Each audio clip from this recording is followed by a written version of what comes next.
Ayan po. Talagang night mode lang po ang dating ng ating Nakikita ba tayo yan? Opo. Sige.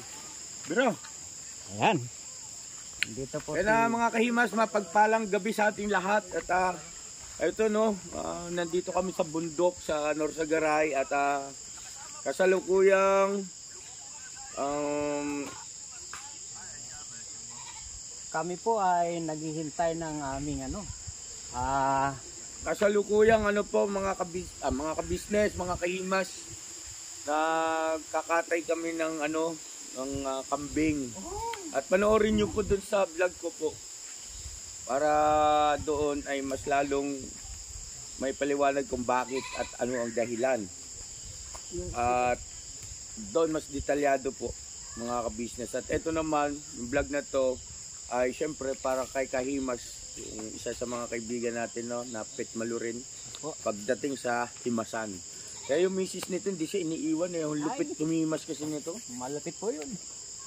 So ayun po, at nagmamagandang loob po siya sa akin kasi yung sa itong kanang braso ko, mga kabisnes, mga Kahimas, ay may mga pagkakataon na namamanhid.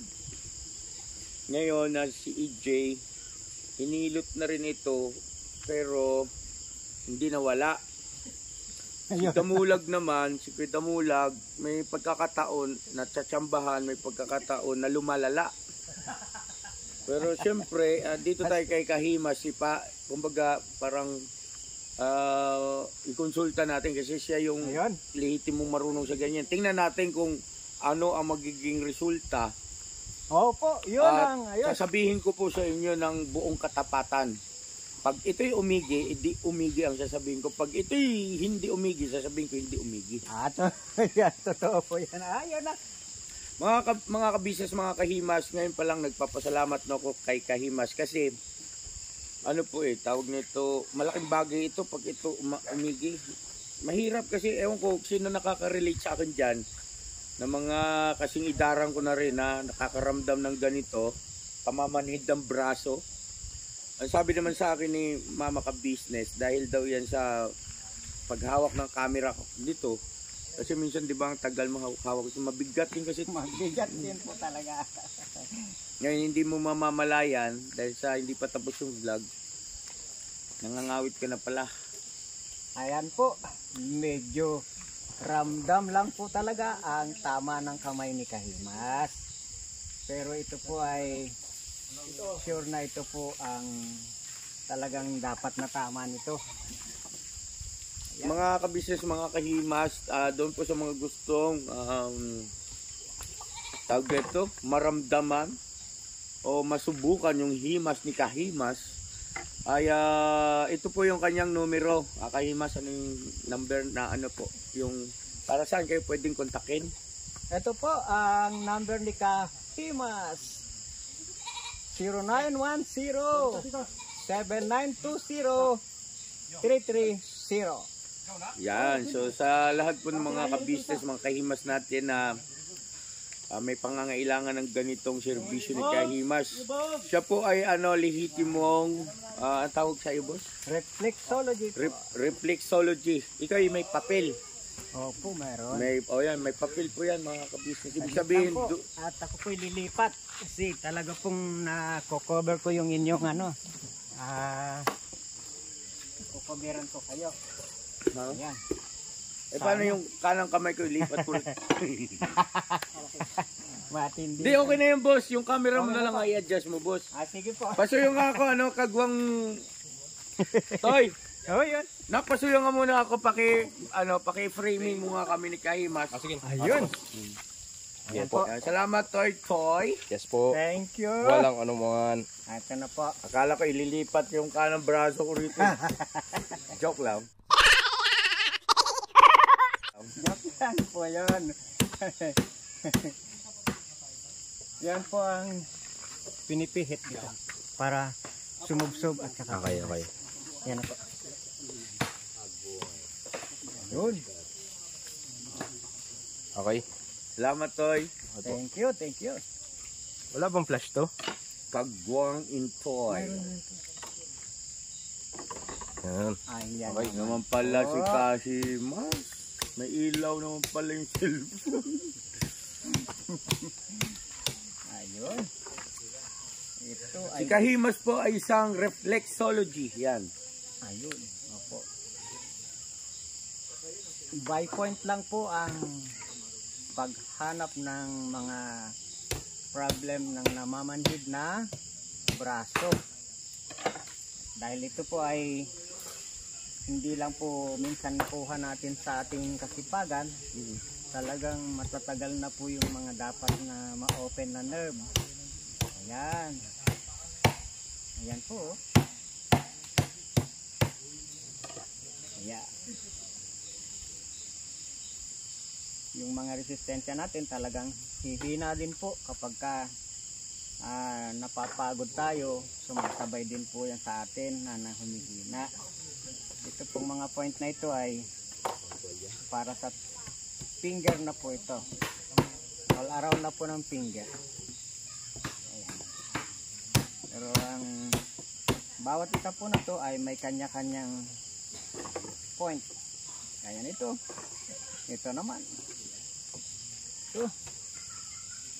Ayan po. Ayan.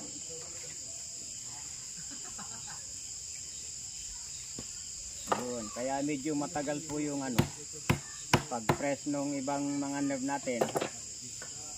Mas marami pong ngalay doon. Magasapan.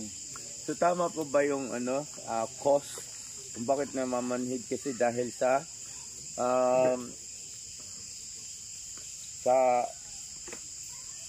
yung bang matagal na paghawak ng camera, ano bang niyan? O sa pasma ganon. Ayun. Yun pong pasma, tama po na kapag naghawak na tayo ng camera, meron na po tayong mga ugat na hindi na masyadong nare-relax dahil sa nakatutok na tayo ng ganun. Magmamanhid po. Totoo po yun. Totoo po. Na paghawak Ano po ba yung tinatawag na pasma, Sir Kahimas? Para sa kabatiran ng ating mga viewers, kasi kalimitan, pag sinabing pasma, ang pagkakaintindi ko, ay yung halimbawa, pagod ka, tapos bigla kang naligo or nagbasa, ayun ang nagiging dahilan ng pagkapasma. Pero yung mismong termino na pasma, ano po ba yun? Anong tinutukoy nun pagkapasma? Ang Pasmado, yan. pasmado, yan po. Yung mga pasmado po na Ano po yung ibig sabihin ng pasma at saka pasmado? Siyempre natural, pag sinabing pasmado, tumutukoy na doon sa tao. pasmado siya. Oo. Yun. Pero yung salitang pasma, ano po ba yun? Ito po yung pasma. Ang pasma po ay wala sa kondisyon yung ating mga nerve o yung ating mga ugat. Ang cause po nun, yung sobra pong pagod at yung Sobrang paggamit ng bahagi ng katawan. Ganyan, no? opo, yun. Tapos, dapat po talaga ay ipahinga muna. Kung hindi po talaga na ipahinga, hindi po sa isang beses lang na yun nangyayari yung pasma. Nangyayari po yun sa paulit-ulit na ginagawa ng isang tao sa kanyang bahagi ng katawan. Meron po mga pag operator o di kaya doon Yes, sa mga machine operator. Halimbawa, mananahi. O hindi naman kaya ay yung machine operator, no? Kasi sa mga pabrika ay siyempre natural, once na nakapag-in ka na yung time card, ay tuloy-tuloy na yung trabaho hanggat wala pa yung break time, no? Opo. Hindi po pwede yung mga papetiks-petiks kasi lalo na yung mga pakyawan, ano? Opo. Pero ang madalas po na talagang nakakakuha ng sakit na pasma, yung pong mga panadero. Oh, wait lang. Ang ibig ba sabihin pag sinabing ikay pasmado o napasma ka, ibig sabihin ay isang uri ng sakit ang pasma? Opo. Okay. Ang uri po ng sakit yung pasma. Pasensya na po doon sa mga hindi kinikilala yung pasma dahil sa amin na mga reflexology ay yun po ay binubuhay lang po namin yung mga nerve ninyo na sobrang napagod na hindi dapat maghugas o di kaya ay hindi dapat iligo. Yun po yung mga ugat ninyo na kumbaga sa binte na kadalasan nangyayari. Yun po yung nagka-cramp. Yun po yun. Yun lang po yung mga pwedeng ayusin. Matapos po na maalis yun, kondisyon na po ulit. Ayun. Yun na po yun. Ito naman po, Kasi, di po ba, madalas nating marinig sa ating mga nakakatanda, labawa, lolo, lola, tito, tita, oy, huwag kayong magbasa kaagad ng katawan, mapapasma kayo. Di ba, no? Sige, pag di kayo nakinig, pagdating ng araw, sisingiling kayo niyan. Ano, may mga ganun, ano? Di ba, no, tayo, nung nasa medyo kabataan pang edad natin, parang, opo, hindi natin masyado nagigets o hindi natin nabibigyan ng halaga yon. opo, Pero pagdating ng araw, ayun na nga, eto, no? Saka natin marirealize, pasmado yata ako, ah. Ito yata yung sinabi sa akin ni Lola, Lolo noon, ah. No? Opo, yun na nga. Talagang, Pero pasintabi po ron sa mga nasa, profesyon ng medical, o, no? Hindi ko po alam kung ano po mga kahimas, mga ka-business, kung ano ang medical terms nila pagdating sa tinatawag na pasma or pasmado. No? Pasensya na po ha. At siyempre, andun yung ating pagrespeto at paggalang at pasintabi sa mga kababayan nating nandun sa ganung field, nasa medical field. Kasi ang pagkakaalam ko, hindi yata sila ganon ka pabor sa mga paghilot-hilot, no? opo, Di ba, no? opo. Ito naman po ay hindi po inihilot. Sabagay, Pinipisil lang po. iba ang reflexology sa manghihilot, tama ba ako? Opo. Alright, yun. Dami nating matututunan dito, mga kahimas, mga ka-business, mga simpleng mga bagay-bagay na hindi natin minsan nabibigyan ng pansin, pero pagkalubos nating naunawaan ay makakatulong Opo. sa atin at ika ngayon magsisilbing na rin, paalala para mas lalo natin maingatan yung ating katawan, yung ating kalusugan. Tama po. Kaya, Mga ka-business, mga kahimas, please suportahan natin Kahimas TV. Ano po, kaibigan natin ito, mga ka-business. salamat po ng marami. So ayun na kapansin-pansin po, dahil siyempre may pagkakataon na nagpapahilot din naman ako, di ba, no, sa mga nakaraan. Yung kanyang pamamaraan, pisil, no? At yung parang hinahanap niyo yung ugat mo at yun ang kanyang pinipisil. Opo. Iba kasi ang hilot kasi ay yung Opo, ginaganon. Oo, yes, oo. So, ito, napapansin ko sa kanya, pinakapa niya yung ugat, kung saan yung may ugat, doon niya pinipisil. At mararamdaman mo na para may bahagyang kuryente. Opo. Oo, yun, no? Ganun po. Ayan, yan po, oh. Yung pagbitaw po na yon, nakasabay noong tibok ng puso, makakatulong po ng malaki yun para yung ating ibang mga ugat na mahina po yung supply ng dugo ay papasok po doon yung para kumondisyon yung ating Gaganda yung daloy. daloy. No? Daloy maayos. Dadaloy na maayos yung ugat kasi, ay yung dugo sa ugat. Sorry po.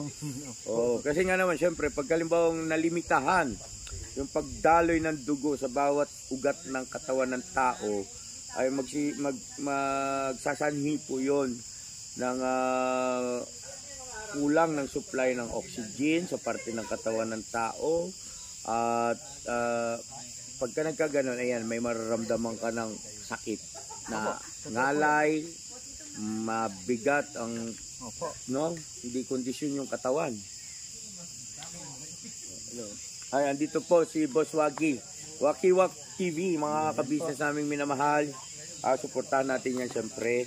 Mga kaibigan natin. Kagwang Wakiwak Official. Official na po yan mga kabisnes. Kagwang yan. Officialis na. Pero napakagaling talaga nito sa mga kahimas. Himasin mo ng gusto si boss kay Ay, opo. baka uminit ang ulo niya. Ay, grabe siya. Walang ganyawan. Walang ganyawan. Iba to, pagka kuhan mga kahimas, pagbunot niyan, libo agad. Oh, grabe. Kaya ako, ano yun ini-spark ko lagi ito eh. Ito po ay, ano lang talaga ito. Ano? Pusang loob lang po ito. Huwag kang mag-alala, boss. Mamaya ka. Puputik dito, gusto ko manigarilyo. Ay! Kasin mo yan. May ano po mga kabisnes, may pagkakataon na may natityumpuan siyang pinipisil na pag binitawan niya, may mararamdaman kang parang gumiginhawa na Yun na po yung pagdaloy ng dugo doon sa ating mga nerve na hindi na po nakakondisyon. Ito po ay aayusin na lang dito dahil ito pong part na to ay naayos na natin. Meron pa po, mas madali na pong kumondisyon sa pagkaayos na po yung mas malalaking nerve. okay. Yan po.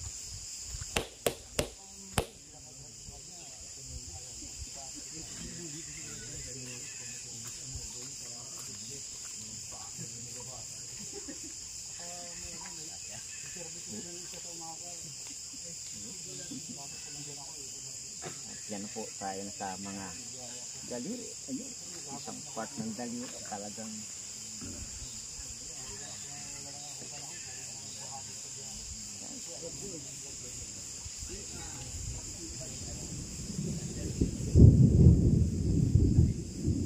alam mo pa boss na ito napakahalaga. Alin boss? Ito po. Yung ugat na yan? Opo. Yan po ay kumokontrol ng lahat ng ating finger. Yan. Pero may mas higit pa po na pwede pang magpakondisyon ng ating finger pag ito po ay magkakram na ganyan. Igaganon lang po natin tenga natin. Oh?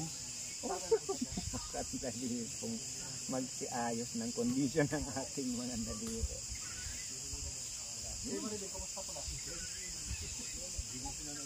Ganyan po ay pang ano na natin, pang kondisyon na ng ating mga part ng mga pinisil natin yan para lalo nang umayos ang ano. Mas mabilis po na pag touch na ganyan ay mas napakadali pong dumaloy ng dugo. Ayan. Yun pong mga dinaanan ng ating mga point by point. Ibig sabihin po ba niyan, sir, yung bawat pisil ninyo, kasi siyempre, di ba, mayroong na nag-seminar kayo, di ba? Opo. Ibig sabihin po niyan ay nakakapa mo kung saan particular yung function ng ugat na yon. Opo. Dito po sa palad pa lang, dito pong magkabila na ito ay brain na po ito. At ito naman pong part na ito ay sa air, sa tenga natin. Ito pong dalawa ng side na magkabilang side na ito ay sa power eye po yan. Yung magkabilang side na ito. Ito naman po ay sa ating neck. Ito po ay sa back neck at saka sa stiff neck. Ito. At ang mga dulo po na ito, yan po ay sa sinusitis. Kapag ka medyo Ano ba, may sipon? opo, gaganunin lang po ang pisil yan. Para Double para luluwag yung paghinga. lumuwag ang paghinga. Yan po ang yan po ang ano nating mga mga pagpisil-pisil ay gumiginhawa na po yung pakiramdam ng tao. Ayan.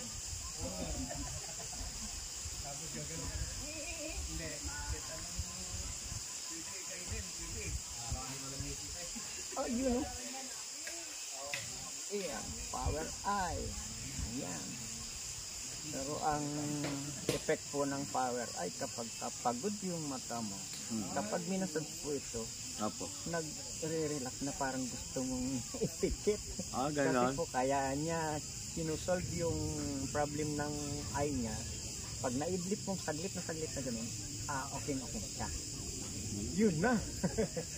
Ayun, no?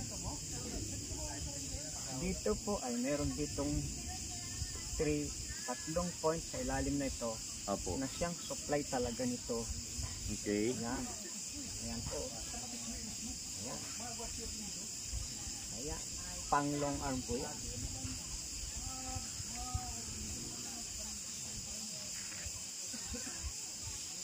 Ayun. At dito, mayroon dito isang point na para dito sa back, ito sa sinasabing paypay, sa likod nito ay meron ditong point. Yan. Yan po ang talong arm pa yan.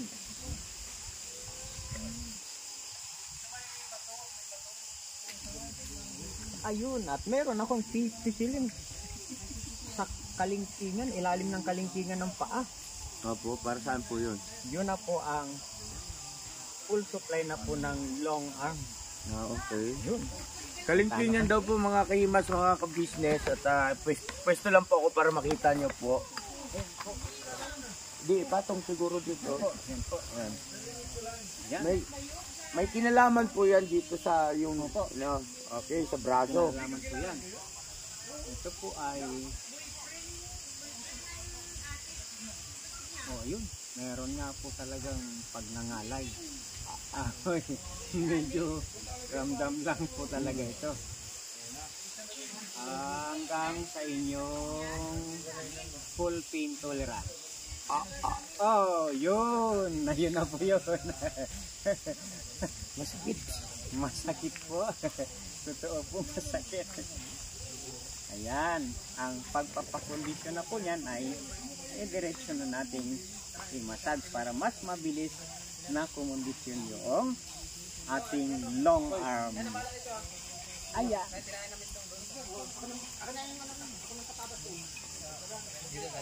Yun. Sakit sa batok. Meron dito. Agoy. Top head. Mga ka-business. Puya. Yan po. Yun. Puyat, talagang madalas. Dito rin po nakupo. Sa front po ng Yung lalaki. hindalaki. Yung lalaki. Yun po yun. Oh, Isus mo muna. Linisan po namin yung saan? yung dun sa... Oh, sige. Pwede niya i-vlog yan, boy, pero medyo layo niyo lang ang cam. No? Kahit lang sa ano yung... Explain ka muna, tapos layo lang yung cam para hindi madali yung channel nyo. Yung ano natin, teka muna, sandali. Yung pagkain natin, kain muna siguro tayo bago kayo bumaba. Oo. Okay na. Salamat, boss. Thank you, thank you. Thank you po. Thank you po. Oh, hindi ka. Kahimas. Pahimas ka na. Support natin po. Salamat po, kuya. Thank you, thank you. Support po natin lahat. Wala na pong, hindi naman katawan ng pasmado sa iyo.